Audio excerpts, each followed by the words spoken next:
FIFA 20 Career Mode is a broken mess at launch, and you definitely should not buy it. A video essay by Fat Angry Asian. Let's begin. Alright, so last year I made a video talking about how EA had been killing career mode essentially for years so that FUT could be the main attraction in FIFA. As long as FUT was racking in hundreds of $millions every single year being an online children's casino, let's be honest here, why would they ever fix a game mode that brings in $0 after release? And might I remind you that FIFA 19 was the first FIFA in a decade where they announced no major changes to career mode beyond a Champions League licensing. And many, like myself, have resigned ourselves to a similar fate in FIFA 20. But then something weird happened. Signs of hope started popping up during the FIFA 19 game cycle. First, EA Corey was appointed as new community manager and told us that he personally was a huge career mode fan. Then EA went out and signed almost every single career mode YouTuber with over 20,000 subscribers and added them into their Game Changers program. Almost everyone. Almost.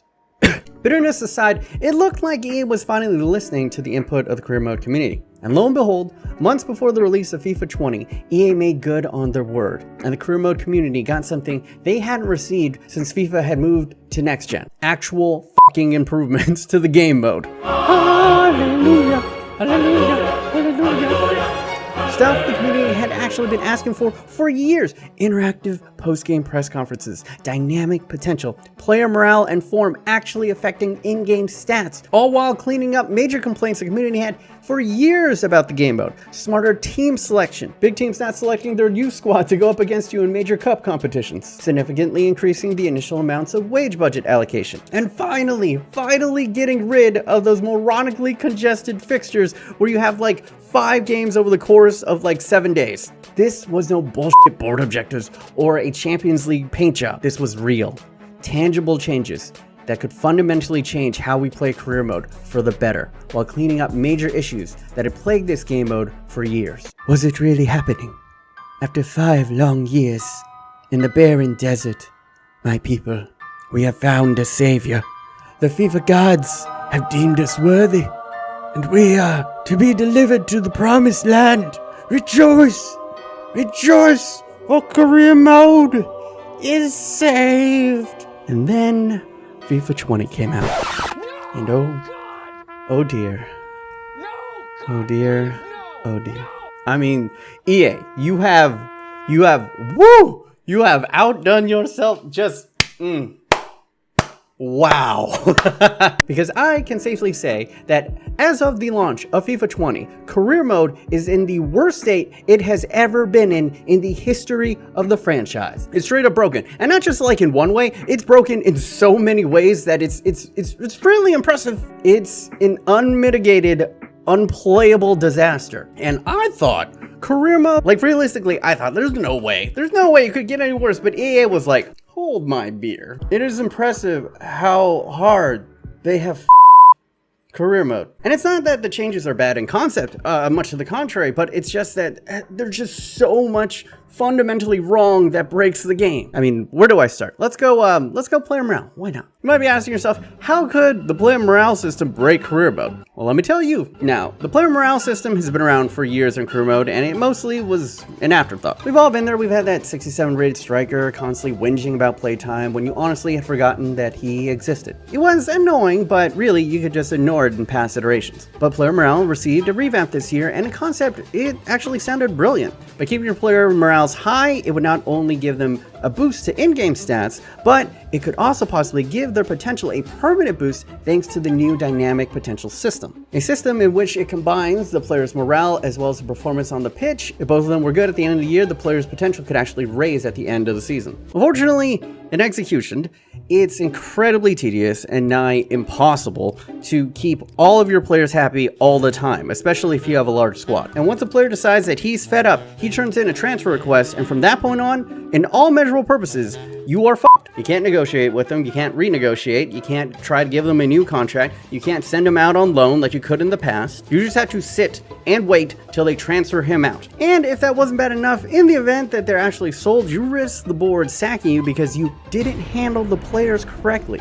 And that is new. Players had in the past iteration become upset and force their way off your team. That was extremely annoying because, you know, he often was one of your best players and you probably put in a lot of hours training him up, but at least you never got fired fired for it. That changes in FIFA 20. For some reason, some dev thought, you know what, that game mechanic that everybody hates, let's make it worse. That's what people want. And what's even worse is they don't even have to leave. If the team morale gets low enough, you just get sacked. Because once again, the board will cite, oh, you're not handling the players correctly. There's no confidence in you, gotta get out of here. And what this effectively does is it turns FIFA 20 career mode into a babysitter simulation for $60. You're constantly turning over backwards, rotating squads, massaging egos before, after, and in between matches with all these generic canned player interactions. It would be fine if it was like all optional, but now that your job is on the line, if anyone gets upset, you pretty much have to do all these interactions. You can't skip it. And what's crazier is it doesn't matter if you're on top of the league or if you've won the league 4 consecutive times, because if you piss off your star player, you're sacked in the morning. You think I'm exaggerating? No. This actually happened to me. I was simming through 4 seasons where I had won the league 4 consecutive times, but I pissed off one of my guys, he turned in his transfer request, and then next day, sacked in the morning. And the cherry on top, the piece de resistance, I was playing on beginner. Yes, beginner. The game mode that a child is supposed to be able to play, and my college graduated ass couldn't figure it out. And you know how quickly a player's mood can sour? This is what happened. In simulation tests, I went in and I manually played a game on beginner where I scored a goal with every single player in my side except for the keeper. I answered all the questions right afterwards and everyone was all green smiles. I simmed to the end of the month and everyone wants to murder my children. Now, I get that keeping players happy is an important job for real-life managers, unless you're Jose Mourinho, but in real life, if a player is unhappy, you can solve this by paying a shit ton of money to shut the fuck up. So my dumbass was like, oh, I'll just renegotiate and give him a hefty raise. Nothing too crazy, like 20% higher than what he's worth. Problem solved, right? Sacked in the morning. Yep, that's right. In FIFA 20, if you renegotiate a contract that is higher than what the board deemed reasonable, they will sack you the next day. No warning. Even if you're on top of the league, don't matter. Offer the youngster $10,000 more than he's worth, Pep Guardiola, sacked in the morning. But offer them too low a contract, you risk offending them, and then they hand in a transfer request, and then you also get sacked in the morning. So you gotta be goddamn Goldilocks negotiating these contracts, and even when you get it just right, if they have to ask for a release clause and you accept it without really looking it over, if that release clause is too low deemed by the board, guess what happens? Sacked in the morning. This also happened to me personally. I delegated a new contract from Mason Greenwood. The AI recommended me a contract with a release clause. I didn't change anything. I just accepted it because why wouldn't I? The game recommended it to me. Little did I know that Carrera was laying a trap for me, because guess what happened the next day? Sacked in the morning. You recommended me the contract. That's the point of the delegation system. I don't want to deal with this shit. You do it. The system that is designed to save me time got me fired. And more importantly, why would you give me a trick question in career mode, EA? Who the f thought that putting an SAT question in career mode was a good idea? Someone thought this was a good idea. Someone programmed this into the game, and then you told no one. You give no warnings to the player, and you just have them learn by getting fired repeatedly. In a video on my channel where I showcase the growth of the best youngsters in career mode, I had to sim through 5 seasons. Over the course of 5 seasons, guess how many times I was fired and I had to reload my save? 8. 8 times, and not for the same reason. No. It was for a myriad of reasons. I was learning new ways to get fired every single time. And might I remind you, I was playing on beginner. That's how FIFA 20 teaches you its new features, apparently, by letting you get fired over and over and over again. FIFA 20 is the Dark Souls of sports sims now. Can you imagine if this happened in Ultimate Team? Like if you accidentally applied a contract and it went over the 99 limit and then the game just deleted all of your progress in that one play session. Coins, packs, times, all deleted because you were being a naughty, wasteful boy. No, because that is an insane system. No one would play Ultimate Team if that was at its end. So why the fuck is it in career mode? Changes were supposed to bring variability and choice in how to control your team, and this has effectively done the opposite. You have to play damn near every game, answer every brain-dead question correctly, constantly rotate your squads, manually negotiate contracts that have release clauses, because you built a system where all these things are more important than actually winning matches.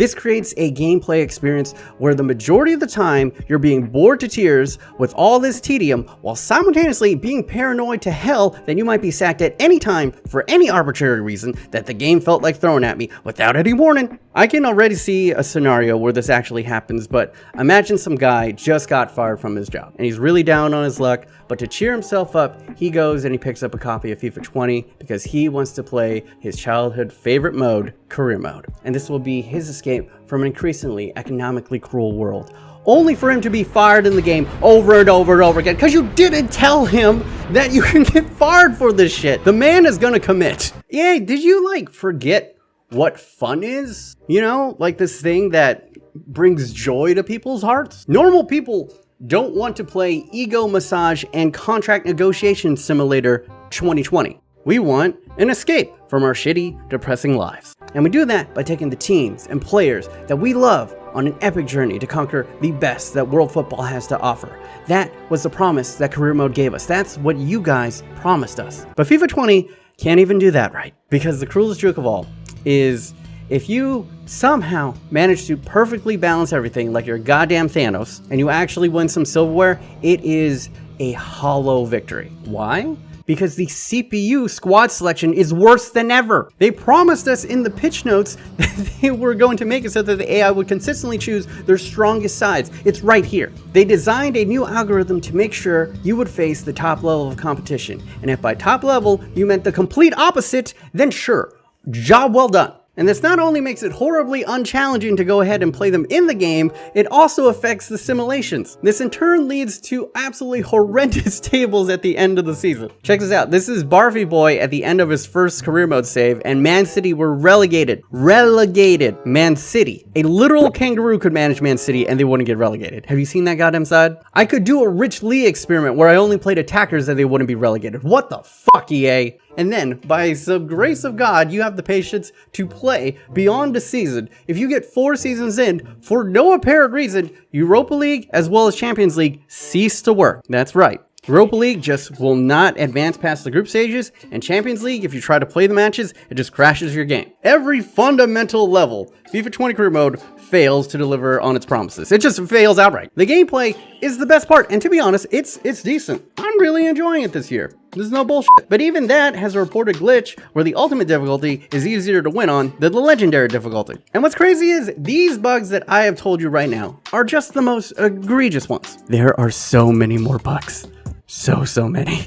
There are so many things broken in FIFA 20 career mode at launch that if I were to sit here and go through all of them, it would be like a 2-hour video. And if you want to check out the full list, I'll leave a link to a pinned comment down below, and that'll lead you to a Twitter thread that catalogs everything we found so far. I need a water break. And yes, I'm using a f***ing glass straw because I want this f***ing world to be a better place, goddammit. Sue me. Now, I know some of you will say that it's unfair to completely skewer EA because they had their best intentions. Because if you look at it at face value, they actually tried to listen to the community and implement positive changes to a franchise that was in dire need of it. And I honestly believe that they wanted to make career mode better for all of us. I will give them that credit. But then I think if they were truly sincere about that they really wanted to implement positive change for this game mode, then how did it turn out this poorly? How could you let this happen? How the hell did every single new system that you put into career mode somehow make the game borderline unplayable? And when I really sit back and I think about it, I think my homeboy Cutsy said it best. He wrote, "This is what happens when you don't fix career mode's broken issues before adding new features at EA Sports FIFA." Nail on the head. FIFA 20 is a brand new house built on a foundation of quicksand. It looks very pretty from the outside, but the moment you step through the door, it all just starts sinking. And while they had their best intentions or not, it is becoming painfully obvious that they did not beta test any of this. If they had tested this, they would have found all these issues, because it took us hours, not days, no, hours into early access. A lot of these major issues were already popping up, which means they either knew there were some major issues and didn't tell all the career mode people that this was going to be a shit show, probably because it would affect a lot of their sales, or they just didn't give a shit, and instead they're just gonna have their consumers pay full price for a game that's in beta, essentially. People who own the game right now who are watching this, we're the beta testers. And God forbid if you got the Champion or the Ultimate Edition, like, I'm praying for you. It's completely inexcusable that a company that pulls in $800 million annually from Ultimate Team to release a game mode in this condition in a full AAA title for $60. You know goddamn well there are millions of people who buy FIFA only for career mode, and you have the audacity to release it at launch in this state, this broken ass state. If you are a fan of career mode, I am sorry. There's no way you should be anywhere close to this game. You should be a mile away from any GameStop. Absolutely do not buy it until they patch all this bullshit. Or if you are going to buy it on PC, because that way at least we can help you. And if you're already bought FIFA and you play it solely for career mode, refund that shit right now, because you, good sir, were sold snake oil. And honestly, EA, just shame on you. These tactics are disgusting. I'm just gonna say it. I think you knew what you were doing, because you've done this shit before. You did it with Anthem. That game was unreleased. It was buggy. It wasn't ready yet. You dropped it on the consumers anyway, and you basically had those early adopters beta test your game as well. And if you look at the lead up to Anthem, what was it all about? It was about the hype. It was about all these fun features and all these great things that you could do. And so what did they do for career mode in FIFA 20? They threw out a bunch of new features to shut the career mode community up. You also had a lot of the career mode content creators getting kind of hyped for FIFA 20, which is, honestly, it's probably on us. I'm sorry. And you might be asking, what would the end game be? Well, obviously, it's because they're fucking greedy cunts. And they wanted to maximize their pre-orders that they can show to their precious shareholders. The career mode community has been waiting patiently for years for real change, to show some loyalty to the game mode that built FIFA into the Goliath that it is today. Might I remind you, there wouldn't even be an Ultimate Team if it wasn't for career mode. Then you give us hope with all these new features and major fixes to the franchise, only to drop the most half-assed version of career mode yet. It's a sick fucking joke. I've never seen a game company spit in the face of their consumer base at launch like this since Fallout 76. It's that bad. And EA, all goodwill is lost. All trust is lost. You sit on a throne of broken promises. And me and a whole bunch of other people who gave you the benefit of the doubt, we all look like Boo Boo the Fool. And I feel sorry for the game changers, man. The amount of abuse that they're gonna get, the amount of abuse that Zaro and Corey are gonna get over this bullshit. People are gonna be extremely upset. And you know why? Because you couldn't spare any money to get this shit beta tested. We would have beta tested this shit for free, you fucking douche donkeys. Honestly, we're better off if you promised us nothing. The game sucked last year, but at least it wasn't broken. Not that you care. You got your pre-orders. You happy? Well, the poor bloke who's been buying FIFA for the past 10 years gets a hot steaming dump on his chest, and then you have the audacity to post this in your forums to stop complaining unless there's a new issue? No! Flood it. Fucking flood it. Flood the forums. Flood every Twitter post made by the official EA FIFA account with hashtag #FixCareerMode. Review bomb the game. But let's bring it out. Let's be civil about this, okay? Don't be a fucking asshole. No doxing, no death threats. Don't bring anyone's family into this shit. No racism. And leave Corey and Zaro out of this, because they're just the messengers. The decisions that fucked over this game is not their fault. It goes way, way, way above their pay grade, man. But we can't let them get away with this. Fucking cause a stir, man. Ask other people who are way bigger than me to talk about this. Ask gaming media sources to cover this story. And get any exposure that you can. I just saw this on Twitter. NBA superstar Joel Embiid is now telling EA to fix career mode. This is what we need, ladies and gentlemen. The hero that we need. Hey, he's a celebrity, so maybe they'll listen to him. I mean, ultimately, it was the hope. It was that you gave us hope, and then like an Arsenal fan, it is the hope that kills you. Fuck you, EA. Despite your kind words, your actions speak clearly how you really feel about career mode. If you really cared about career mode, there's no way you release it like this. It's plain and simple. I knew this was a possibility. I held out a little bit of hope. I was cautiously optimistic, and then you just fucked everything. And that is why, and you guys might not believe me, but I actually have a plan to fix all this. I thought that this could happen. Last year, some of us in the career mode community started working on a way that we could actually save career mode without waiting or begging or relying on EA. The devs are aware of these issues, and I assume they're working on it, but as of this video, there is no timetable on when any of this is gonna be fixed. And might I remind you that just last year, week 1 of FIFA 19, they were made aware of the 4 save slot glitch. And they said that they were looking into it and they would address it. When did they finally address it? Does anybody remember? Does anybody remember when they finally addressed the 4 save slot glitch? The next time they addressed it was in the pitch notes for FIFA 20. A couple months ago. Yep, there it is. So it is crystal clear. We can no longer rely on EA to fix career mode. We have to fend for ourselves. And I'm cautiously optimistic, but in a week's time, I'll be releasing part 2 of this series, where I will present to you a way to play FIFA 20 Career Mode, which will actually deliver on what EA promised, and more. I'm talking about a way that we can play Career Mode where we will actually receive updates and new features within weeks instead of years. Some of you who follow the channel may already know what I'm talking about, and I apologize that I couldn't fit this announcement into this video, but I wanted to get part 1 out as quickly as possible so all the Career Mode fans know to stay the hell away from FIFA 20. And please help this video get out there. Leave a like, share it with your friends who are Career Mode fans. And unlike EA, I am not making false promises. You can fucking flame me all you want if this falls through. But I honestly think we have solutions to not only fix Career Mode in FIFA 20, but possibly make it the best Career Mode experience yet. So if you aren't ready to subscribe, goddammit subscribe, stay tuned for that. If you want to hear another angry rant from me, go ahead and check out last year's video where I eviscerated EA for doing similar bullshit, and it has aged like fine wine. Or if you're a little bit depressed like I am, you need something a little bit more, you know, like lighthearted, go ahead and click over here, Dings and Poos, where I had the strongest team in FIFA 20 take on the fastest team in FIFA 20. But yeah, that's gonna be it from me. I'll see you guys in a week.